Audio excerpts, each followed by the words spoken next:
दी खबर शामिल करते हुए आपको बताएं, कानून नाफिज करने वाले इदारों की बड़ी कामयाबी। 30 जनवरी 2023 को पेशावर पुलिस लाइन खुदकुश हमले का मरकजी सहूलतकार कांस्टेबल मोहम्मद वली गिरफ्तार कर लिया गया।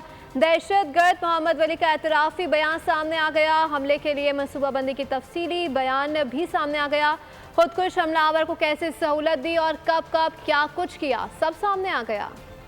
30 जनवरी 2023 पेशावर पुलिस लाइन खुदकुश धमाका। 101 अपराध शहीद और 223 जख्मी हुए थे।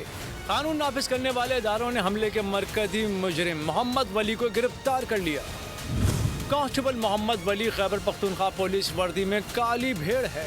उसने अपने वीडियो एतराफ़ी बयान में जुर्म की तफसील बता दी।